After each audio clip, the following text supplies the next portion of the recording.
అందరికీ నమస్తే. మనం ఇప్పుడు welcome to Lakshmi Narasimha agriculture channel. మనం ఇప్పుడు వచ్చేసి ములకల చెరువు దగ్గర, అన్నమయ్య జిల్లా ములకల చెరువు దగ్గర బిల్లూరు వల్పల దగ్గర ఉన్నాము. మన రైతు వచ్చి పుల్లయ్య. ఇది కర్బూజ తోట, దోస తోట దగ్గర ఉన్నాము. దోస తోట ఫ్రూట్ సెట్టింగ్ బాగా అయింది. ఈ రైతు ఏమేమి వాడినాడో అనేది చెప్పేసి రైతు మాటల్లో విన్నాము. మేము పుల్లయ్య 13 వదిలినాము. ఫ్రూట్ సెట్టింగ్ ఎక్సలెంట్గా అయింది. చూడండి కావాలంటే మా తోట సూపర్గా అయింది.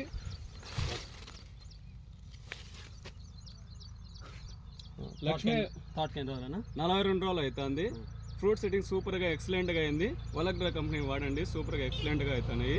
లక్ష్మీ నరసింహ ట్రెండ్స్లో వాడండి, బాగా సూపర్గా రిజల్ట్ వస్తుంది. అన్ని వలగ్రావే వాడండి, బ్రాండ్వి ఏమంటే వాడద్దండి, సూపర్గా ఉండే క్వాలిటీలు. ప్రతి ఒక్క రైతు వలగ్రా వాడండి. బాగా పొలము అధిక దిగుబడి చేసి అధిక డబ్బులు సంపాదించాలని ప్రతి ఒక్కరు మనస్ఫూర్తిగా కోరుకుంటున్నాం. ఓకే.